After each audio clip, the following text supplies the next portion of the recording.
ડભોઈના શિવશક્તિ સોસાયટીમાં આવેલ બાબા અમરનાથ મહાદેવ મંદિરના 25 વર્ષ પૂર્ણ થતાં હોમાત્મક લઘુરુદ્ર યોજાયેલો હતો. હાલ શ્રાવણમાં ચાલી રહ્યો છે. દેવાધિદેવ મહાદેવનું બિલપત્ર, કમળ કાકડી, શેરડીનો રસ, જળ સહિતની ચીજ વસ્તુઓ મહાદેવને ચઢાવવા માટે મોટી સંખ્યામાં ભક્તો ઉમટી પડ્યા છે. ત્યારે ડભોઈના શિવશક્તિ સોસાયટીમાં આવેલ શ્રી બાબા અમરનાથ મહાદેવના મંદિરના 25 વર્ષ પૂર્ણ થતાં સોસાયટીના રહીશો દ્વારા હોમાત્મક લઘુરુદ્ર યોજવામાં આવ્યો હતો. વૈદિક મંત્રોચ્ચાર સાથે બ્રાહ્મણો દ્વારા હોમાત્મક લઘુરુદ્ર કરાવ્યો હતો. આ લઘુરુદ્રમાં સોસાયટીના 9 દંપતીઓએ લઘુદ્રમ પૂજન કરવાનો લાવો લીધો હતો. શિવશક્તિ સોસાયટીના રહીશો વહેલી સવારથી જ હોમાત્મક લઘુરુદ્ર જોડાયા હતા. શિવશક્તિ સોસાયટીના રહીશો દ્વારા સુંદર રીતે હોમાત્મક લઘુરુદ્રનું આયોજન કરવામાં આવ્યું હતું.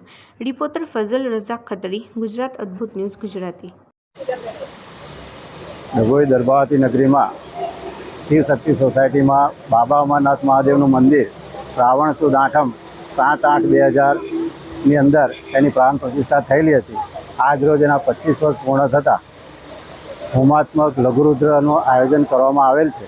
આ લઘુરુદ્ર દરમિયાન ખૂબ જ નિષ્ઠા, ખૂબ જ જ્ઞાની એવા બ્રાહ્મણો દ્વારા લઘુરુદ્રનું આયોજન કરેલ છે. લઘુરુદ્રની અંદર દરેક બ્રાહ્મણો સાથે બેઠેલા યજમાન ભાઈઓ અને દરેક દરબાવતી નગરીના નગરજનોનું સુખ શાંતિ સમૃદ્ધિ પ્રાપ્ત થાય એ નિમિત્તે આજરોજ આયોજન થયેલું છે. અને ખૂબ જ સરળ રીતે મહાદેવે પણ વરસાદના વિઘ્ન વિના આ લઘુરુદ્ર પૂર્ણ કરાવેલ છે.